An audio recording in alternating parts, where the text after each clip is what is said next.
This week on Pivot with Purpose. We're not paying nobody's child support. There's somebody for everybody, including women that will wine and dine and feed and house. Can one of them hit me up? I want to go out. Take me out. Take me out.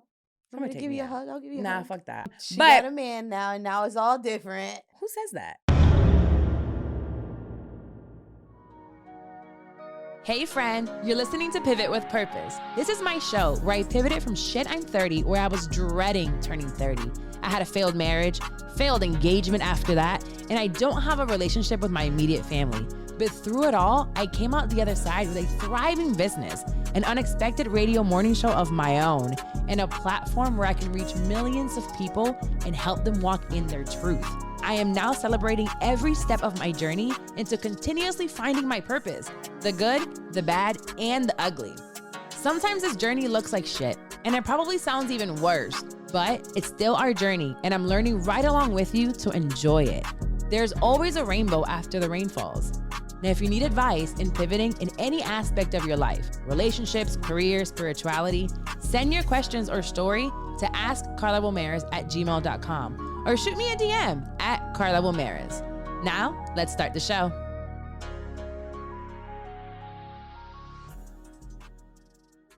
Hey friend, welcome back to another episode of Pivot with Purpose. You know, the place where you come for the mess, stay for the message. Today's going to be a fun episode. Paola is back. Why do people call me that? I don't know, because people can't say your name, apparently. First of all, somebody the other day was sassy with you, and I can't remember who it was, but you said, my name is Paola or something. I was like, but you might not be able to say it. And they were like, well, I'm not an idiot. It was while we were out. Where were we? I think you were downtown. We were here downtown. We were out. I don't know who said it, though. I heard it, and I was like, ooh, sassy. I don't know who said it, but I was preoccupied with something else, and I couldn't turn over and be like, bitch. Was I drunk already? Yes, once I got downtown. Well, then it doesn't count because sass, when I'm drinking, no man. I called a whole grown man a bad bitch when I was drunk. You did. We're going to talk about that. We went out this past weekend. But anyways, welcome back. This is Pivot with Purpose. If you have not yet been listening to the show, this is your first time, welcome to the show. This is me. Usually I'll have a guest on and we'll talk about, different things that we pivot. But my entire life, it feels like it's a pivot every other day. It's like, well, we got to go this way now. Oh, we got to go this way now. We got to shift. And basically that's what I give during this show, is just an example of how I've constantly needed to change. And that's not just me, it's all of us. But I feel like sometimes we're just like stuck and we're like, no, this is what I said I wanted to do when I was 18. And here I am. And it's like, girl, you changed. You don't even like that no more. You don't even like that man no more. You don't like that job no more. You don't fit in them clothes no more. Oh, wow. Like, that was personal. That was a little personal. Throw it away. But anywho, before we get started, I definitely want to shout out one of our listeners, because you guys definitely make sure that the show continues to grow. And when you guys hear certain ads on the show, it's because of you, and continue to, keep it afloat. So I wanted to shout out, let's see.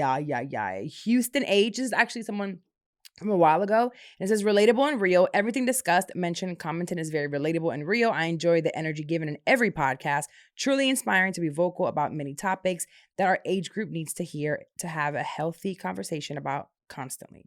Love it. Thank you. Houston. Whatever. Houston. Thank you. I appreciate you. I kind of want to do like a little thing with Apple Podcast reviews. If you have not left them yet, leave them on for the next couple of weeks. Leave your @name on social media if you can on there, or if I shout you out and it's you, send me a DM and I'm going to send you an Amazon gift card. I'm going to choose for a month 4 new reviews, and you guys will get an Amazon gift card. And you'll be able to get something cool. I ciao. No, there's not. That's a tax write-off. I don't want to talk about taxes. I don't have, neither do I. There's two brackets that I crossed over this year and I don't like it. I'm officially in the 35 to 45 because my birthday's next month. I used to be in the 20 to 34. Oh, you mean age? Yeah, the bracket. I meant percentage. I was like, how'd you get up there? No. I don't even know how much that is, but it doesn't sound right if you think that you're surprised by it. I was like, whoa. No, I'm in a point in my life where I took my accountant out this past weekend, bought her a ticket and everything. I was like, come on, friend. Figure it out. Help me help you. Help me, please. What do you need from me for you to help me? Right. Like, my goodness. But I don't want to talk about that today. Today, I want it to be one of those days where it's like we kind of just get to shoot the shit, talk about some shit we saw on social media. You know, it's a very, let's take it back to shit I'm 30 days. I was just on social media and I was like, I think I want to bring back shit I'm 30. I miss it. But I think I'm going to bring it back in just like a segment type of thing. And there are things, you know, that I'm still like, shit, like when I'm 30, like these things happen. So we'll be doing that in a little bit. But we're first going to start with some stuff I saw on social media. Okay. That we can expound on. And this one you had not seen. So I want to play this. Let's just off the rip talk about these niggas. Oh, wow. These men's boys, I shall say. Alleged men. Self-proclaimed men. But baby, that beard isn't growing. And it's because you haven't matured. If the beard grew, that means you're a mature man. If you can't grow a beard, that means that... I don't know, because I've had some plenty bearded immature men in my life. Oh. A beard doesn't mean that you're grown. It wasn't... Nope. Okay. It's just a flavor saver. That's it. That's all a beard is. It has nothing to do with maturity. It has nothing to do with I wanted to roll with it because I knew a few that are patchy. It's sorry because you ain't got no job. If you got a job, it might grow. Anywho. Gayle King. So as lately I have been, thinking about whether I do want to continue to pursue child support for my son because will I ever get it? And it's just like a back and forth. Yeah. Do I want to invite you into the life even though you have not been present? Like this whole child support is going on. But as I'm doing with all that, Gayle King apparently has had some child support issues of her own. Hey. If you had not seen this on social media, it went viral. Gayle King has no children. No. Neither does her best friend Oprah. But Gayle King decided to talk about the time that she had to pay for child support. And I was like, what you mean she ain't got no kids? Well, let's hear what she had to say. I was really excited, very excited about it. We had gone out maybe 2 months, and then he said he really needed to talk to me. Sure, what is it? Do you think you could lend me $4,000? And I'm like, oh, God. You jumped out with 4,000 out the gate? No? I know. It's so funny. He didn't test the water? You know what Oprah said? Oprah said, God, I would have felt better if he had said $40,000. Look at your purse. There you go. Because here's somebody who was making, 6 figures, successful. And when I said, could I ask what it's for? He said, yeah, it was for a child support issue and to pay a payment on some furniture. And this was Sunday. And he said, I promise I'll pay you back by Thursday. And he did pay me back on Thursday. But I didn't feel the same. But he did, to his credit, pay me back on Thursday. But it just changed the relationship for me. It changed the relationship. I bet. Can you imagine how dry you got right after that? Dust. Dry. Dust. Powder. You gotta go lube up so you can walk down the steps. You can't even walk. Are you? Okay. So let's unpack this. There's so much to unpack. There's so many levels. So much because it's not only just the $4,000, right? So you're asking me for $4,000. It's Gayle King. Gayle King sneezes $4,000. That's first of all. True. So it's when I hear her say she gave it to him, it's like $4,000. You know what? The dick was good.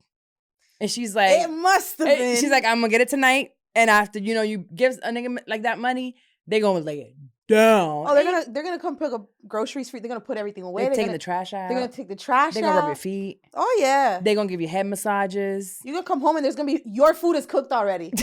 He didn't bring the food. He went to your house and he cooked the food you already had. Food. He'll do it though. I can see how she didn't spend the $4,000. What I don't understand. Well, another thought. He asked her for the money for child support. Hey, who's sending messages? Oh, that's 66, babe. Oh, so I guess he's a favorite because you put your phone on Do Not Disturb. Right? He does go through. Oh, wow. We'll unpack that later. So if he asked her for the money for child support, I'm like, and furniture.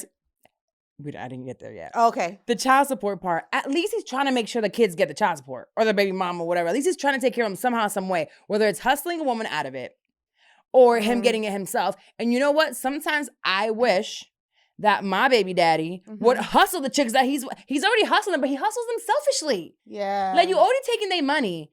You don't want to take some of that money and give it to your kids? I'll take it. I'll take her money. Money's green. I'll take it any way that it comes, as long as it's green. As long as it comes, I'll take it. It's fine. So shout out to him for finding whatever means he needed to ask for the money. But then also furniture. You're renting. How old are we? I wish she would have said how old she was, but when then she said Oprah said 40, I would have felt better. I'm like, she was already grown. Yeah. They're in their 60s. Yeah, she was. She so this better. was at least 40s or 50s. Mid-40s. Mid-40s. Yeah. I'm almost there. A man asking me today, Carla, it for wouldn't happen. $4,000. It wouldn't happen. But I was telling this to Ariel, because I don't know if you listened to Ariel's last podcast yesterday. And it's This Too Shall Pass, listen to it. She was talking about how her baby daddies have asked her for money. My baby daddy has asked me for money. He hasn't asked about his child. He doesn't know how she's doing, but he's asked me for money. Where do these men come from? Okay, I want to know how or why people don't feel comfortable asking me for money. Don't ask me for money. Because you ain't what? If you ask me for money, I'm going to ask you to pay Psalm's daycare. If you ask me for money, I'm going to be like, well, groceries is this much. You going to pay for it? Like, I have a roof. How dare you ask me for money? I don't know. And it's always people that don't have that much responsibility. You could have 3 jobs. Yeah. It's always, from what I've seen, people that have the audacity to ask, caripelao. Literally. Caripelao. Like, Sinvergüenza. I know someone who they asked that person for money. They were like, hey, I need like $800 or something, right? And the person's like, I don't got it. He's like, you don't got no savings? Hold on. Hold on. I can never, like, I said, wait a minute. This person came to ask you for money and then shamed you for not having the money that they want, and then said, oh, but you don't got no savings? What's up? What about your savings, my guy? Listen, when I was with my ex, he flew to another state, landed, and he had the money to get a rental car. He couldn't get the car. And he calls me and he's like, transfer some money. No. Just like that, Yeah, it was $500 he was asking for. And I was like, no, I'm not doing that. Oh, what you mean? Then I got yelled at. You don't know how to deal with money. That's your fault. Yeah, everything was me. I'm sitting on a nice bank account at the time, but I had already figured out something was going on. Yeah. So I would play broke all the time. And if you're in a relationship where someone's trying to use you financially or put you in a financial bind, you could play broke. You could be like, I don't even have $20 to my name. And that's what I would play. And I'm like, I don't have money. And I remember getting yelled at for a long time for those days because I wouldn't send that money. And it was my fault that he can't get a car. I'm like, you have a job. It's your fault that you don't know how to manage your money so that they can have it whenever they need it. Right. And then they don't even ask you. They don't even say, I'm going to give it to you on Thursday. It's, can you send me the money? Like now. With absolutely no future of me paying you back. Because they're not going to. He still won't even go into that. But I just remember that rant, and I'm not the only one that has gone through that. I have talked to so many women, and they're like, they literally go off about how you don't know how to take care of your money. Oh. And we're playing broke. And it's like, but wait, aren't you the one asking for money? Because I'm not asking you for a dime. My daughter's dad, I started doing the play broke thing. Mm-hmm. I don't have it. I got it. I remember I had gotten a check from my previous employer because they cashed out my stocks. Okay. Because I was no longer with the company, I couldn't do it on my own. It was like a whole thing. So they're like, we're just going to cash you out. And that was a decent check that I got, and I cashed it. Didn't say anything to him. I cashed it. And I had the cash and I put it away. I went to sleep, and this man ransacked the house while I was sleeping. Took the money? He took $800 out of all the money that was there. He didn't tell me anything. I didn't even think that he was going to do something like that because it's like, how do you even know that I have money? Like, it was completely, I didn't say anything. You know how some people say, when I come into money, you gonna know? Right. You didn't know? Nothing changed for me. I didn't do anything extra. How did he know? I have till this day, I don't know. He didn't tell me nothing. When I woke up the next day, Super nice. Good morning, babe. Of course. I bet you the eggs were cooked. And I fuck with you not. They was. Carla. Fried to perfection. He was like, I'm going to take you to work today. He got gas money. And I said, what the fuck is going on? Because I knew, after a while, I knew how this person was. Right. So I'm like, what's going on? What do you mean? What do you mean what's going on? I said, what's going on? He's like, then it was the argument. Oh, you see, I'm trying to be good to you, and it's a problem. And it turned into a huge argument. 2 days later, because obviously I'm not planning on using that money. Right. 2 days later, I go to the money because I was going to go do groceries. And I looked at the stack and I was like, when I tell you, I felt so much rage. I'm going to kill you. I felt so much rage. I was crying. I was instantly crying. I go up to him and I was like, give me the money. He's like, what money? And I said, I don't want to fight with you. I don't want to argue with you. Just give me the money. I don't know what you're talking about. What money? What money? And I was like, the rest of this money. You knew where this money was. How did he know where it was? Carla, I had that money in between my laptop for work. Wow. In the inside of the laptop, in the envelope. Close the laptop. In my book bag. Close the book bag. Book bag was in the closet. So did you ever get the money back? No. Did he ever admit it? No. He never admitted it? No. But we got into a big argument. He still has the scars to talk about it. Jesus, that was abuse. No. But it's fine. It was payback. It was either that or something worse. No, I do want to say though, going back to Gail, that there are times when you're in a relationship and someone will need the money. I did it. Another time that I gave my ex money was when I needed surgery. And he needed money. I took out some of the money, paid for that. Another time was when he was arrested and he was out on bail. I got that money.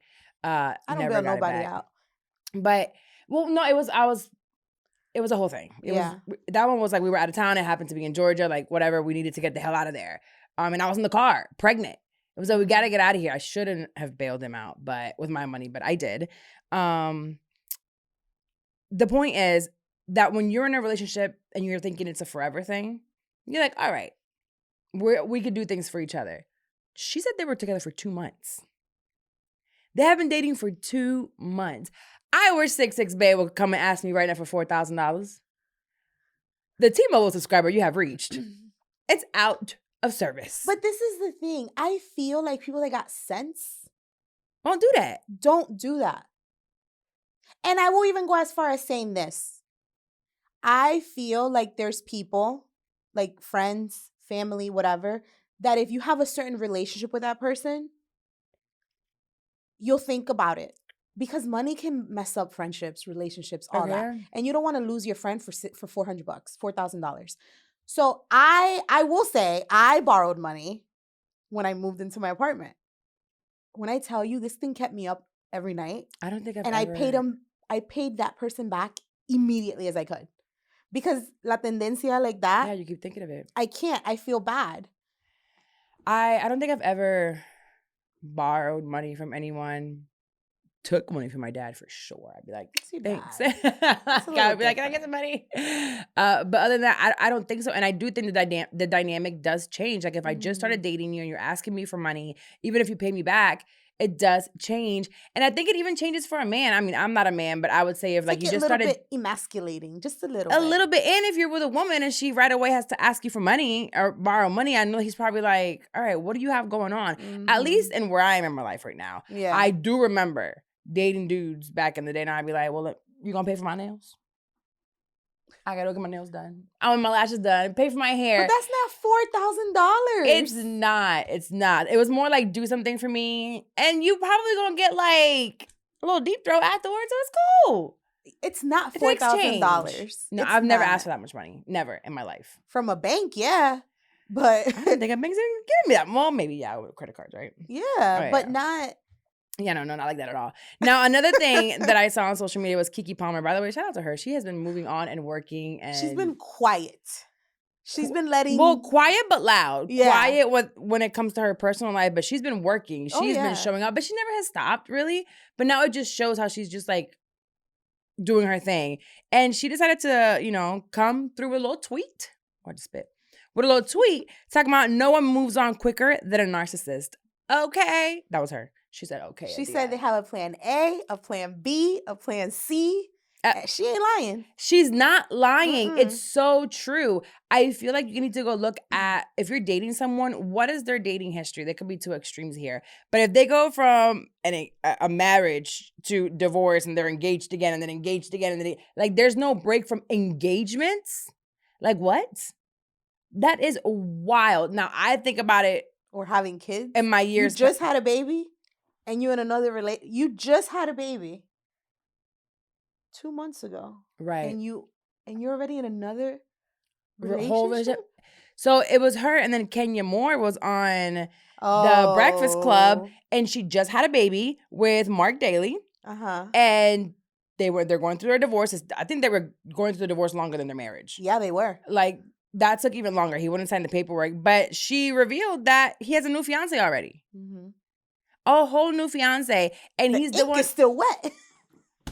What is going on? Yeah. I mean, my baby daddy has had, I don't know how many women, and then they over here, Mike King, and cooking for him and doing all this stuff. And it's like, shout out to you, babes. I wish I found somebody to cook for me like that after 2 days.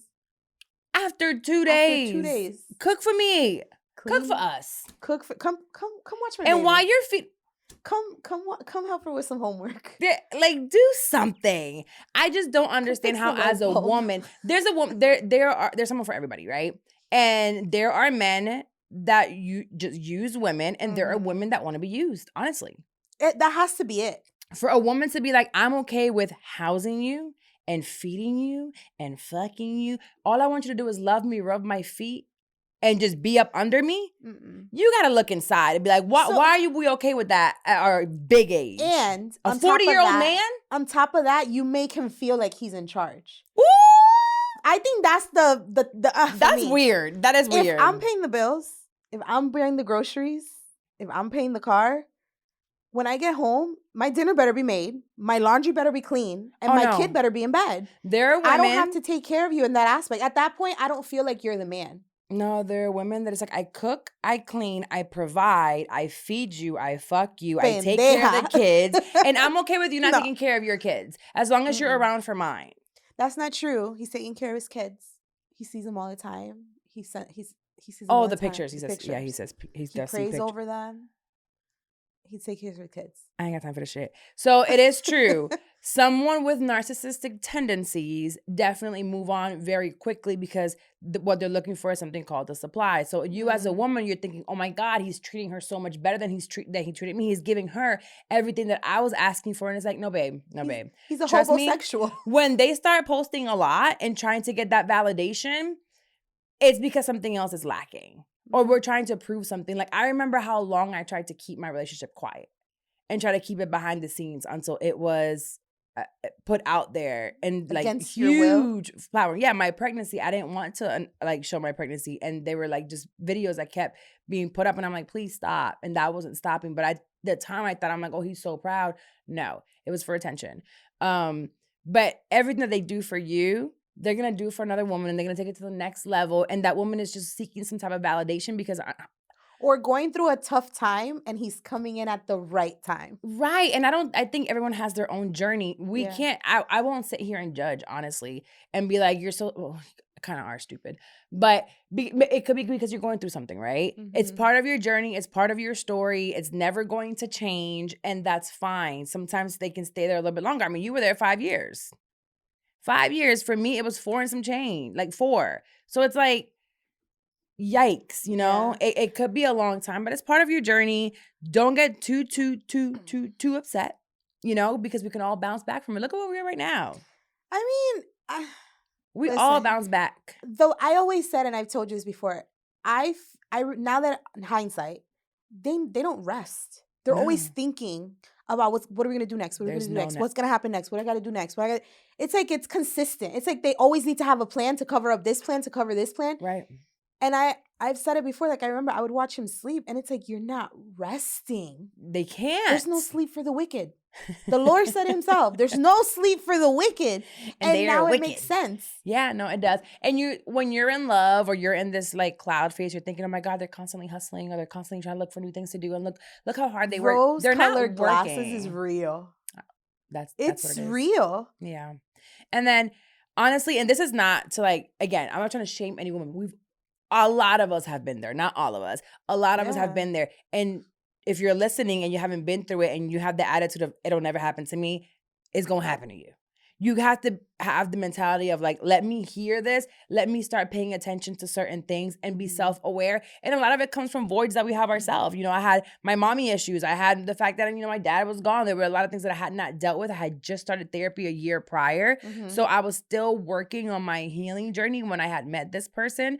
So it can happen to anybody. It can really happen to anybody.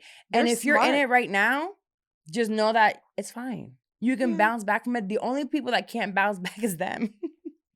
They never bounce back. They can't get on their feet. They have no feet. They can't get on their feet. Where are the feet? Clearly, we took them all the feet. We took all the feet. We took the feet. We took the feet. That's it. We had a baby. We snatched your feet. I think that's what happens. All these men, they can't get on their feet. Ask them if they have a baby. That's where the feet is. That's where the feet are. I can't even deal. So we started thinking that child support, instead of making them pay, just give them legs. Give them some feet. Yeah. Your first pair is free. The second one, you're going to have to work for. Because how much help do you need? How much help? Here are the feet. Go work. I'm giving you. You say you need to get on your feet. I'm getting you there. Here. Go. Now, what's the excuse? None. This is such a men going off of men's. It's not even. It's just that it's now that you're outside of it. Because I remember when you were in it. Ooh. I remember, and it was now you understand what I say when it's like you're watching it over. And you're I just watched a friend do it. How do you know what he's gonna do, or how do you know this works? Yeah, literally. Like, it's because it's the same. They're subscribed to the same book. They have the same newsletter. They all hit us up around the same time. They do. It's weird. They do. It's like if you do X, they're going to do Y. It's like they're trained to do these things, to say the same things. Stay out the way. Everybody's like trying to get at us. You know, we need to make sure that we're better. It's like there's all these things that they say all the time. I love it. You're my favorite. You're everything I've been waiting for. Like, she could never do what you do. You're the only person I want to have kids with. That's it. You're the only person. My baby mamas, they're trash. They don't even want me to be a good dad. But you gonna let me be a good father. You gonna watch me be a good dad. Watch. For you. I want a baby. That's all I want. That's all I want. And the second you get pregnant, baby, their legs start to wobble. La rodilla. You know the movie Coco? Yes. When he starts disappearing? Just a little bit at a time. The legs, you start seeing the ankle bones. Damn, you ashy as shit. What the hell's going on? It's not ashy. The feet are leaving. Dust. They're fading. And it only stops right here at the knees because they keep fucking other people. Yeah, you gotta be able to stand on something. They stand on that penis. That's it. That's the only business they got. Listen, I'm gonna tell you right now, if people out there, correct me if I'm wrong, narcissists have the best dick. I don't know what it is. That's probably like your best attribute. I don't know what it is. Yeah. That's all they got. That is all they have. And that's all. Yeah. And I think it's not just that. It's also like the way they do it and they have it, but it's the way they talk to you, right? Yeah. So they breathe life into you while they're stripping it in. And you're like, oh my God, this is the greatest thing ever. And you're in heaven because they rub you down. They tell you how much they love. I mean, who doesn't want a man as a woman or a heterosexual woman? Or maybe a woman to woman. I don't know. Because I'm sure there's women narcissists that do this to other women. I don't know. I bet. But who doesn't want your significant other to just praise you and love you and for you to be like the light of their eyes? Like, I remember feeling like the most beautiful woman, like every day. Swollen and all. You were the most beautiful. You couldn't tell me anything. Like, I had the most beautiful pregnancy because I was just lifted up. The second that baby dropped, the feet was gone. They couldn't help nothing. Everything was a problem. Why are you still breastfeeding? You're postpartum. I'm triggered. Oh my God, everything is postpartum. And I'm like, bitch, ain't no postpartum, nothing. Wash a dish. Change a diaper. I went through postpartum. My baby daddy can tell you my postpartum was real. There is a long list of Black-led products that fit into your daily lifestyle. Show Black founders some love, not just during Black History Month, but all year long. There is power in every purchase because every time we buy Black-led brand, we make room and create demand for another Black-led brand like Natural Vert Granola, Partake Cookies, Creamalicious Ice Cream, Midwest Kids, the Lip Bar, and so many more. Black founders and the products they bring to the table are creating a whole new world of choices at Walmart. So go to walmart.com/Black and Unlimited to discover all the amazing Black-owned products you can add to your daily routine. But the thing is that, is it postpartum or are you like pissing me off? And the hormones are just going there. Like, is it? I know there is postpartum, but I think postpartum with someone who is so toxic, just takes it to a different level. My postpartum happened after I left. Before I left, I was homicidal. I was homicidal. I was like, that's not suicidal. Homicidal. I remember I had a conversation with him, and this is like the most calm conversation that I had that whole weekend after cleaning out my whole apartment. I was sitting on the kitchen counter with my legs crossed, and he just walks in like nothing happened. He said, where's the stuff for the house? I was like, I'm leaving. You need to figure out where you're going to go. What are you talking about? I said, on my child, if me and you stay together, I'm going to kill you. I'm going to kill you. Jesus. And it was one of those things, like, it had been so bad that it's like, I felt it. Like, I felt it. And the thing is, I'm a good person. I'm a very sweet person. But for somebody to drive you to be angry, all the time, miserable, and then on top of that, you're trying to say, oh, you're just postpartum. Oh, you're crazy. Oh, that's like a pressure cooker. It's like you're home all day, you're taking care of the baby, you haven't Your slept, you haven't been through the roof, up and down. And then you walk in and you're like, cook for me. Why isn't this done? And then you're like, what? And like, oh, that's postpartum. Oh, now. Yeah. Now I'm going to show you postpartum. Yeah. No. You can only take so much as a human being. Yeah. Well, if you're going through this, I just say to you, there is hope. Group. Huh? Narcissist Survivors Anonymous. There are actually tons of them. And I definitely am over that hump, but it's something that I don't think is part of my story. Praise God. Praise God. That I'll never really stop talking about because it's what's shaped me, it's what has allowed me to get here. And now in my dating phase, I'm constantly looking at things that someone is doing, that someone is saying, how they move, you know. So in a sense, like, it was a blessing that I went through it in order to get here. But woo, when they say you got to walk through the fire to get to the other side, it was hot. Well, also, like, now you've been through it. You talk to people.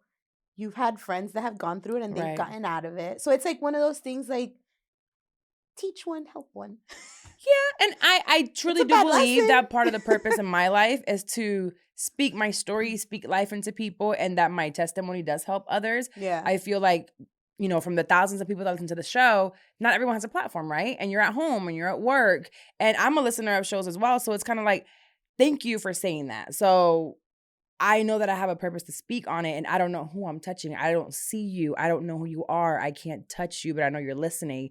So it's like one day you'll be able to just say, you know what, I am going to go to BetterHelp and get that therapy. Or leave. Or I am going to leave this man because I can see an example of another woman that looks like me, that sounds like me, that has my same drive, that did it, and I can create my own community. And I know that there's these support groups. So to wrap that part up, is just we're not paying nobody's child support.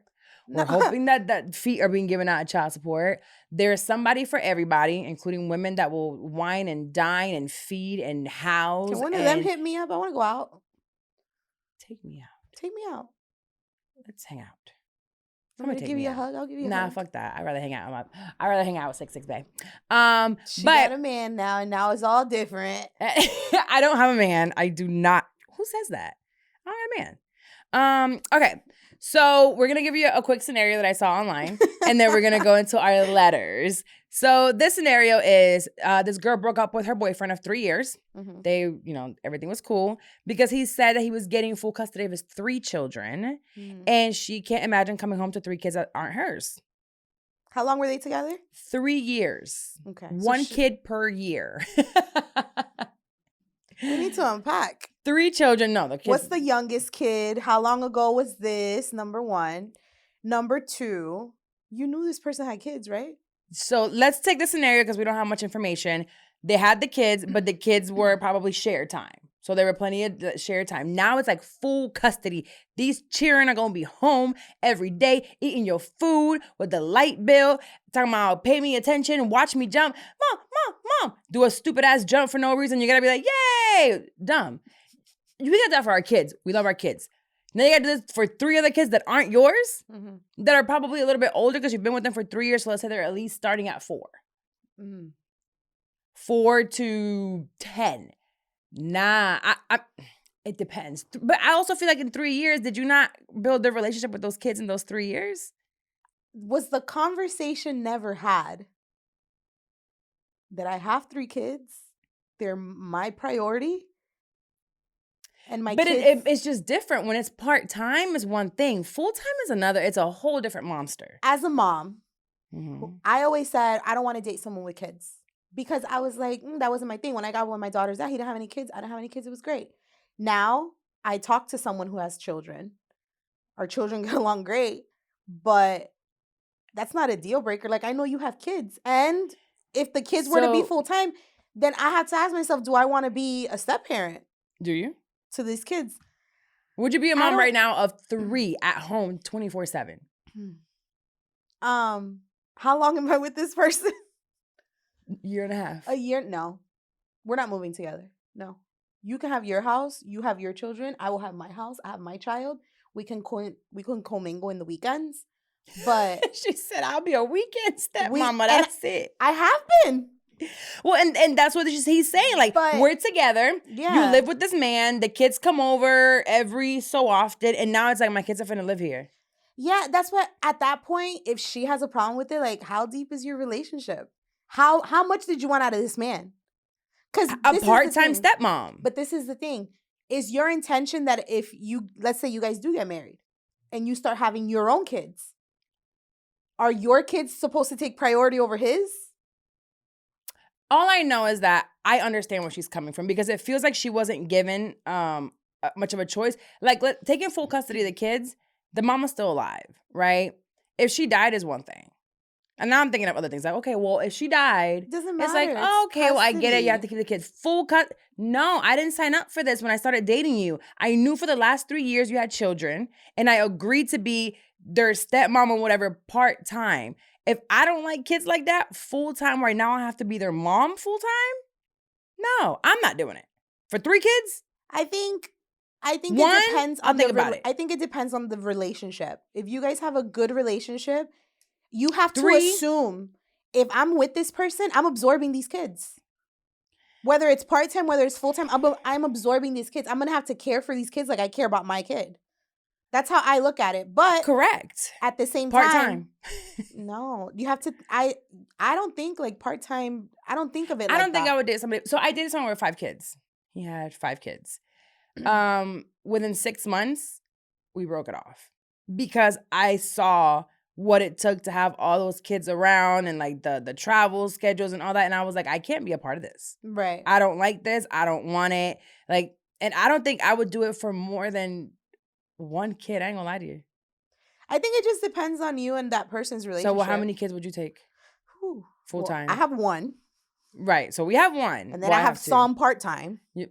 Mm-hmm. That's already 2. Do not bring Sam into this. You have 1. You start dating someone. Honestly, because of the person that I'm dating, my threshold right now is 2. Because so you would. So let's take him in a hypothetical world. In a totally hypothetical. Hypothetical. Don't get too nervous. You sweating. It's okay. Because people listen. Bebe agua. Listen and they take what I say for the truth. Okay. Hypothetically. I have my 1. You have your 1, and the partner that you're completely in love with, and you guys talking about getting together and moving in has 2. You would do full-time living at home with 3 children? Oh yeah. You could do it. Yeah. Okay. Because there's gonna be rules. I don't give a fuck. I'm not. We're gonna have rules. We're gonna have schedules. We're gonna have there's gonna be order in this house. There's gonna be order. These are children. What are you talking about? There's never order. There's going to be an order in the house. There's rules and there's always rules. chaos. No, there's not chaos. There's always going to be chaos, bro. Listen. That's 5 people in one house. I know. I've been there. I know. And you were stressed after 24 hours. I was stressed after. So there was a lot going on that day. You didn't think a lot's going to be going on when you actually live there? No, because I'll have more of a say because now I'm a step parent. I'm not daddy's friend. Wait, what are you now? Like, there's still like a boundary that I can't cross because I'm not. Nah, that when you become the stepmom, that's when they give you even more hell. You ain't my mama. I'm not. You're right. Your mom is over there. Yeah, so what you gonna do? Tell them to go to your mama's house? You can't. They live with you full time. There's no mom. We're talking. It doesn't matter. You know what I would say, because I know somebody that's going. If a child that I'm taking care of talk to me like, "Oh, you're not my mom." You're right. I'm not your mom. Where's your mom? Where's your mom? Has your mom helped you with your homework? Oh, you ain't shit. Has your mom helped you do your hair? These are kids. Has your mom fed you? No, but you're not gonna talk to me like that. So I'm gonna talk to you. So you're gonna fight with the kid? I'm not fighting. I'm bringing perspective. That's like a relationship. No. Now he done left you because you done made the kid cry. No. Now the kid has mom issues because the mom's a crackhead or died. What if you make me cry? But you're an adult.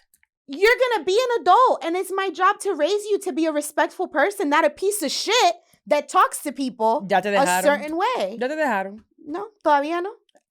You're not the step parent. Well, for me, no, 100%. I don't think I can deal with more than one kid. You're different though. Why? You're different because if a kid disrespects you like that, it's like, oh, you're not my mom. What are you gonna say? I don't know. You didn't say nothing. You slammed the door. I'm just like, I would tell them. No, I would be honest. I'm not. But here's the thing. No, because I experienced being a stepmom for a short while, right? And he threw tantrums.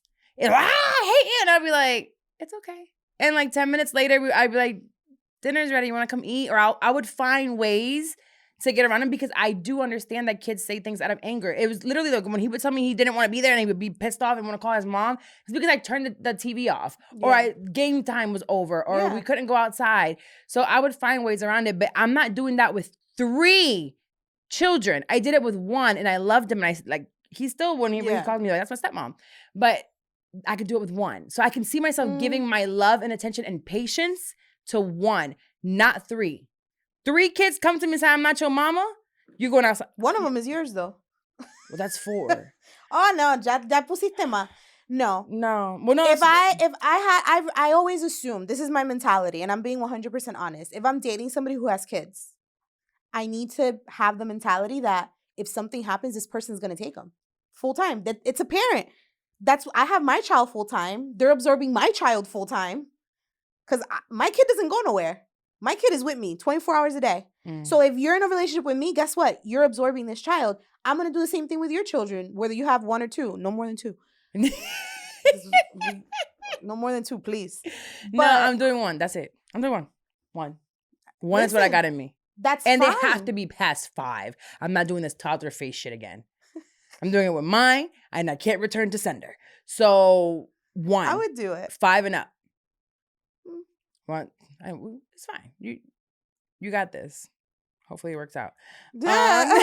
Hypothetically speaking. All right, we're going to go into our letters. But before we do, I do want to talk about BetterHelp. I actually have my session. I'm going to be talking about this in the next episode. I started EMDR therapy on BetterHelp. So EMDR is kind of like trauma therapy. In a way, it brings you back to... It's exhausting. It is very exhausting. I've only done 1 session and it wasn't terrible. Today was supposed to be my second one, but we had a scheduling conflict. So it'll be tomorrow. But I started EMDR therapy. The point of all of this is go to BetterHelp. I'm doing it completely virtual. So BetterHelp is going to assess your needs and match you with your own licensed professional therapist. I'll be calling her Dr. A. She is a whole doctor. You can start communicating with them in under 24 hours. It is not a crisis line. It is not self-help. It is professional counseling done securely online. Because it's not Zoom. They have like their own little portal where you be talking to them. So they can't just record the Zoom call and show their friends how crazy you are. Thank God for that because the things that I be saying. So they talk about us. They have to. Yeah. They have to, but I don't mind having fun with me. So And it's way more affordable than traditional therapy, and it's online. They have financial aid available. Please let them know that you need that financial aid. Do not feel ashamed. I didn't feel ashamed at all. And I be telling them, I need the help. And they give you the help. So I want you to go to betterhelp.com/PWP for Pivot with Purpose. betterhelp.com/PWP. You're going to get 10% off your first month. And it's going to be great. You're going to do great. Go get there because we are all messed up in one way or another. So let's go to our listener letters. And I'm excited. Okay, so which ones do we want to go with? Okay. Do we want to go to how to deal with a controlling baby daddy? A husband talking about his wife is caught up in some workplace drama. Ooh. Or a girlfriend, a couple, he lives with his girlfriend and the parents live with them. Her parents live with them. Oh. And there's like an issue there. Which one do you want? Okay. We're going to do one letter? We'll see. We might be able to get to two. I want to hear the workplace drama. Okay. Because I still work corporate. Okay. And this one even has the email that I could potentially send. All right. You ready? Ready. If you have a letter you want to send it to askcarlawilmaris@gmail.com or send me a DM. I might lose that, but I'll definitely see the email. Yes. So this one says, my wife is caught up in some workplace drama and we're not quite sure how to handle it. I'm going to give a quick story for context. So she works at a hospital as a lab processor. If you've had a COVID test or any of those tests in the hospitals, that the wife is the one who processes them. Okay. Obviously, it's a very important job. It's not just pertinent to someone's life health, but some tests are time sensitive. As in, if you don't get them in time, the results will be wrong. So anyways, yesterday she had a really busy day at the hospital, and his wife's coworker, who has been there for 2 years, decided that they didn't feel like working and essentially watched YouTube videos on their phone all day while his wife worked her ass off. The thing is that other people in the hospital noticed this and it got escalated. When my wife's coworker was confronted about their performance, the coworker tried to blame my wife. The coworker tried to say my wife is new and it's, quote, not their job to babysit the new girl, yada, yada, yada. But that's not what happened at all. My wife worked her ass off. Her average time a test is probably way lower than the other processor, meaning that his wife is working faster and more efficiently. Now, I bet she's not watching YouTube. Right. Now, it seems like people are on his wife's side in general, but I trust nothing in the corporate world. Monday, my wife's boss wants to meet with my wife to hear her side of the story. I'm sure the coworker will throw my wife under the bus, and her coworker has a lot of seniority. My wife wanted to preemptively email her boss last night, right as she got off work, but I made her sleep on it. Would it be a good idea to email her boss about what happened, or should we just wait until the meeting with her on Monday? I'm going to tell you one thing right now. Corporate companies don't give a shit about people, okay? Do not message your boss. Go straight to HR. Because this was going to happen. Okay. You're going to talk to the boss, and the boss is going to take their personal opinion about what's going on. They're not going to look at potential risk when it comes to talking to that person. They're not going to think about risk because they're like, oh, this person hasn't even gone to HR. There's no risk to assess. We're just gonna smooth it out. And she be knowing about HR stuff. So tell your wife, if she wants to talk to her boss, that's fine. She can talk to them off record, but she needs to email HR. Because this is the thing. What if the boss is friends with the other girl? Right. And they've been around together for a long time, working together. So then at that point, then what happens? HR has nothing going on their end. They don't know anything that's going on. Now this workplace matter turned into a personal thing. Now what happens if your wife's job is at jeopardy because of these two people? Right. Don't talk to your boss. When it comes to work, I just love the fact that he's like into her job and like wants to defend her so bad. He's like, nah, my wife is the best and she's the fastest and she be. I can't wait to get me a husband that do that for me. You can't wait to put lotion and talk at night before you go to sleep. Like, babe, let me tell you about what happened. I did with 6'6", but now I'd be like, babe. I don't say babe. You say babe? No, I don't. I was like, that escalated. We're touching pinkies and now we're babe. So I did say babe on the text message the other day. I was like, you're such a lover. I am. But can you imagine like laying down, you're lotioned up, you're like cuddling and you're like, you're not going to believe what Susie did at work today. Her side nigga called and she left on her break with him. And he going to be like, damn. And then he sees Susie and then we're like at a corporate event and he be like, it's like an insider thing. I can't wait to have that. Like, I know there's some couples that are in their bed, like, talk. Actually, shout out to Trina. I don't know if you watch or listen, but shout out to Trina, D Strong's wife. I talked to him recently and he was like, I was talking to my wife and this is exactly what I pictured. He was like, she be listening and she said that you're not at the station no more. And as he's telling me the story, I'm like, I was laid up in the bed, lotioned What up. do you mean Carla's not at the station anymore? Since when? What the? Taking his shoes off. What happened? She's on the bed. Yes. I'm telling you, I heard it on the podcast. He's like, Bible. She said it. Let me call Carla. Hold on. I'm calling her tomorrow. I'm calling her tomorrow. And then the next night, so wait, you were right. I talked to Carla today. I talked to Carla. No, so shout out to Trina. She's been listening for a while because he told me this years ago. So thank you for listening, girl. One day we'll go for a drink. And shout out to your daughter. She is gorgeous. So we're going to email HR. Yeah, email HR. After or before the meeting on Monday? You can talk to your boss and you can explicitly say that you want to have like an off-the-record conversation. Mm-hmm.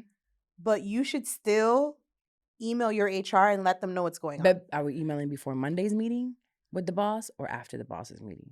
You can, if your boss is not doing anything wrong, you can email them before you talk to your boss. Ooh, yeah. There's nothing wrong. Okay. We're trying to be corporate. We're going to follow the rules. Be corporate. I'm not doing anything wrong. Are you? I gotta write a corporate letter. To whom? Email. It may concern. With the 2 dots, what them things called? Colon. Space. Space. Enter. Index. Okay. I hope this email finds you well. Oh, whenever you start an email with, I hope this finds you well, what's coming is not well. Because I'm about to ruin your day. Completely. Yeah. Anywho. Okay, well, how much time we got? Let me see. I don't want to talk. Let's talk okay, about the girls that moved living with the parents. Because that's... Okay. I don't want to talk about baby daddies anymore. I don't want to give them no more legs. Get your own legs. Get your own legs. All right, so that one was... Let me see where it's at. Because that's intense. Okay, right here.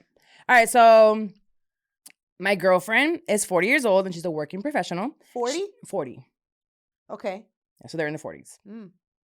I know. Shout out to my audience catching up with my age. She works most days, so I don't see her except sometimes in the morning and after the sun goes down. Ever since I've known her, her parents live with her. I ended up moving in, assuming they would eventually get their own place. When you assume you moved into their house. Why are they leaving? You came here. We were here. 2 years in, they have not. They're not going. I discussed this with her, and she feels a lot differently about it than I do. She loves them living with her. They sold their home during COVID and seem to have no plans on getting another home. But they don't. They don't pay rent, but cook and buy food. Her dad does projects outside that I don't care about and I could do. I have resentment over it since they have interfered with our relationship just by constantly being here. We've argued a lot about this, and her solution is to buy a bigger house for all of us. Oh, I don't want that. No.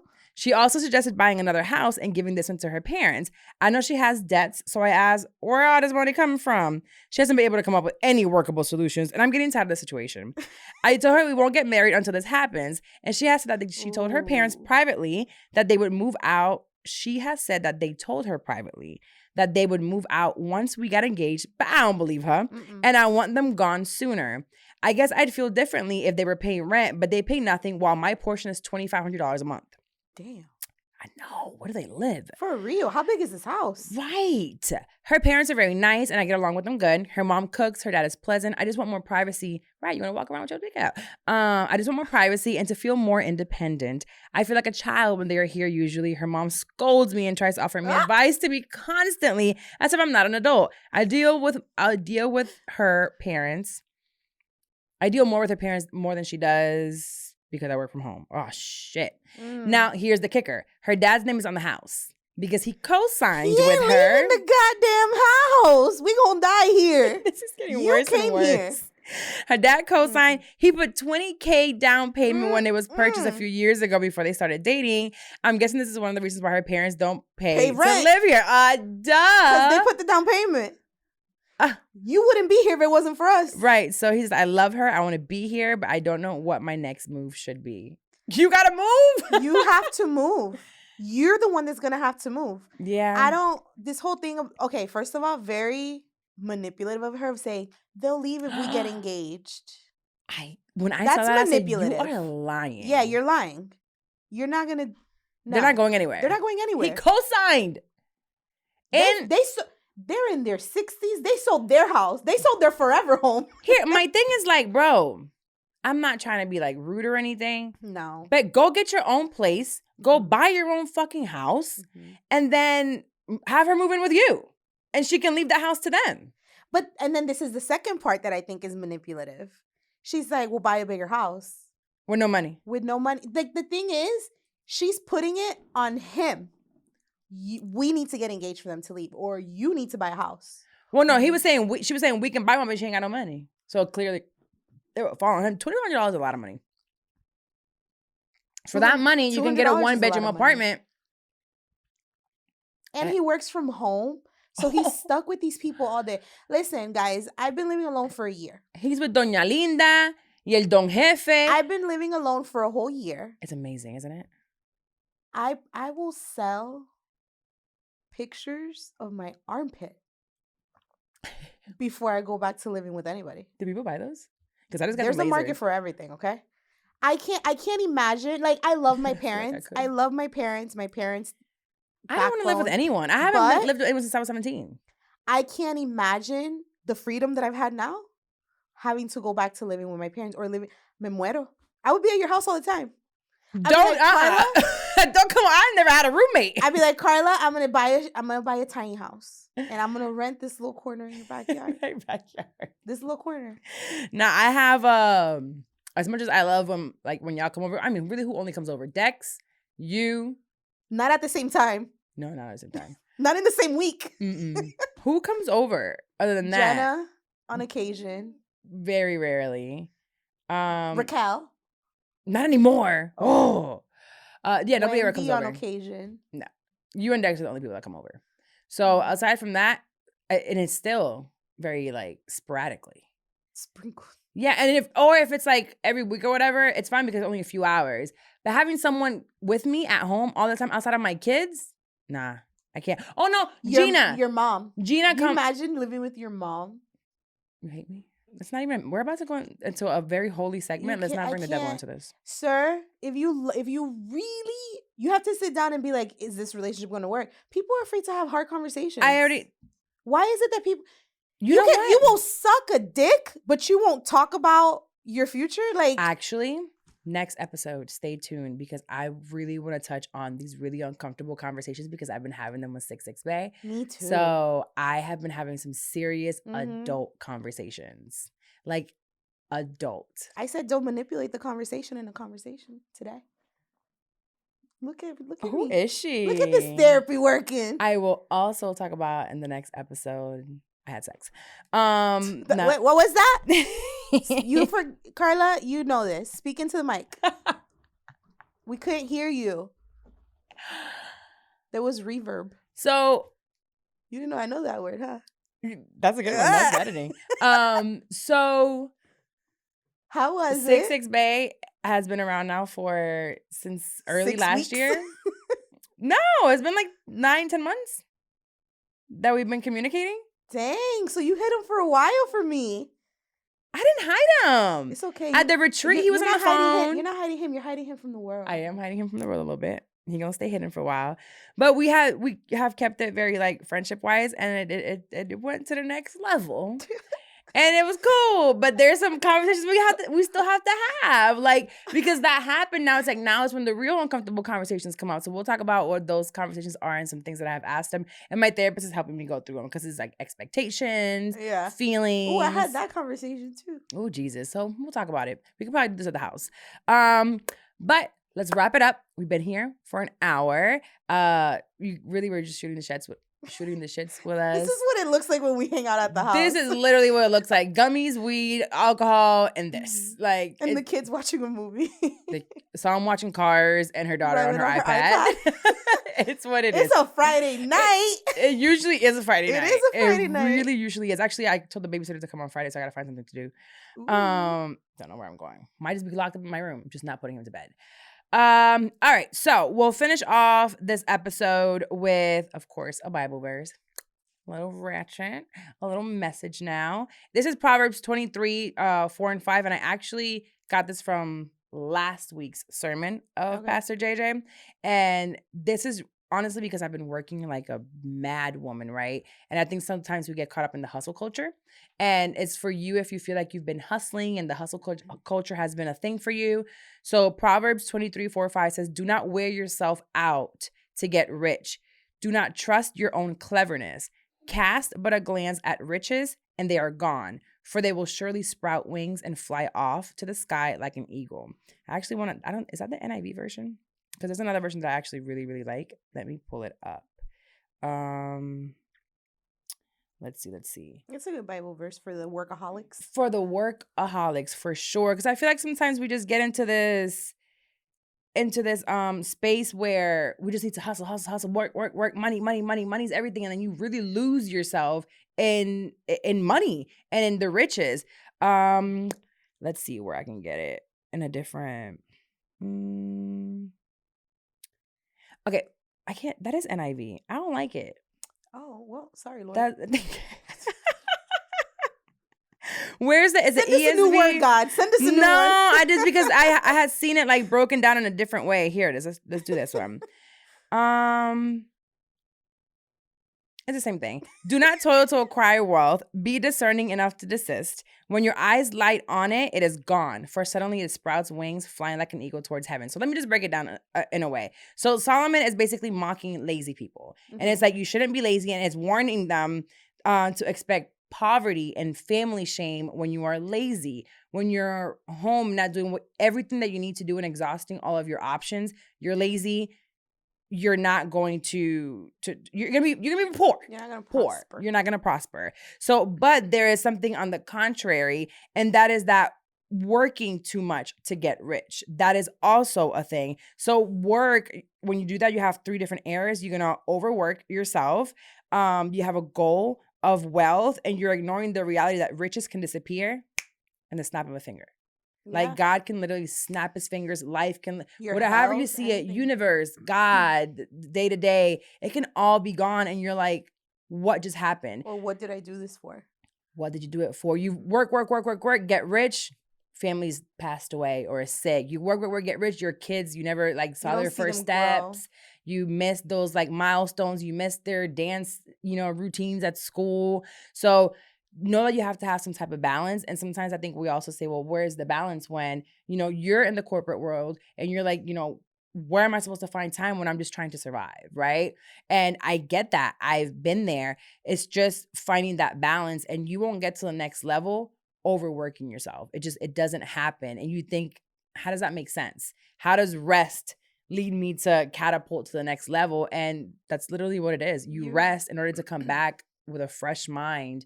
And during that time that you're resting, you also, in my belief and in what I do, is I take my time to pray, to go to church, to really sit down in gratitude of what I do have. Sometimes I remember when I was, a couple years back, it was just sitting back in gratitude that just I had my home. Like, I have a home today. The lights are on. There's sometimes that I'm driving and I'm like, thank God. And I say this all the time, thank God for my car. In Florida? And yes, thank you, God. That the AC, the small, well, you might think it's small, but there's someone driving next to you on I-4 and their AC don't work. And it's 100 degrees outside. Or there's someone that their lights went off and they're working for the next 3 days to be able to pay that light bill to get their lights back on, and their food went bad. Like, all of this happened. So again, yes, if you're lazy, you're going to face poverty. Your family's going to be shamed, right? But if you overwork, God at a snap of a finger can take it all away and you'll end up with nothing. So that is just basically for a hustle culture that we live in. We have all the songs. What are some of the hustle songs? Every day I'm hustling. Every day. No. Every day we're trying to find some type of balance. Well, I don't think that really exists. We hustle from 9 to 5. Yeah. And then at 5 o'clock, stop. Yeah. At 5 o'clock, stop. Put a time on it. I think when it comes to, and you've seen how I work. Right. I have boundaries. I think I have better boundaries with my work than in life. I take vacation. Yeah. From work. I take my PTO from work. I don't care. I put PTO on the calendar. And most people don't. I clock out. Because guess what? If I didn't finish it by 5 o'clock, it's going to be there tomorrow. Yeah. There was a statistic, and that how much PTO was left over every year a ton. from people in the US. Yeah. And it's like people don't use their paid vacation because like, oh my God, I want to be the best. No. Use that time. It's there. Your feel benefits, like use them. I feel like employers shame people to not take their PTO. Mm-hmm. It's like, oh, but you're working towards this promotion. We need you for this big project. And it's like, that's the week that you set aside to go on vacation with your family. And now you're put in the middle. Do I want this promotion to help my family progress? Or do I want to go on vacation? Family is just as important as your job. It's so more important. take family just as serious. And this is healthy family that respects your boundaries, right? Because I just heard this morning on the Breakfast Club, it was a woman, and I'm wrapping up right now, I promise. There was a woman that called in, or there was a scenario, and they were talking about, would you sue your family member? It was Master P and Romeo about the rap chips. Yeah. And there was all this money that wasn't given to him, and his dad basically, I guess, took money from him for like 20 some odd years, right? And never gave him the money. That's messed up. And some DJ Envy was saying like, well, your dad put a roof over your head all those years, fed you, you were his kid, like you had all these things. It's like, I would never sue my dad. And then Jess and Charlamagne were saying, well, I would sue my father. Like, would you ever sue your father? And he's like, no, that's family. You don't sue your father. You don't sue your father. No, that's such a toxic mentality that some people have. And it's like, you need to respect your parents. Absolutely. But you also need to know when those boundaries and that respect isn't there to walk away. Yeah. And to get that separation until that respect is there. And again, search boundaries, read the book Boundaries by Dr. John Townsend. I'm not going to break down what a boundary is. You saying certain things, you don't like them, that's not a boundary. Okay? That's not a boundary. So anywho, Proverbs 23. Go read it. That is your episode. If you're trying to launch a podcast just like this one, go to ideatolaunchpodcast.com. We can do a VIP day. If you want to do the self-paced course, use the code PIVOT. You get $100 off. You can also schedule a clarity call, $20, 20 minutes with me. Figure out if you even want to work with me. And make sure to go listen to Pivot with Purpose. No, that's this one. I lied. Listen to This Too Shall Pass with Ariel. Go and listen to How We Get Free. Go and listen to, I can't remember anything else. We're out of here. What's Megan? Idea to Launch. Yeah, In Totality with Megan Ashley. Thank you. I'm not an employee, but I'm still here. I got you. There's a lot of new shows that are coming out. And shout out to everyone that actually bought the course and is working on their show right now with the self-paced course. I see you. I love teaching you. And we have a cohort coming in April to get you to launch all of your things. But do what you got to do. I'll see you next week. Goodbye.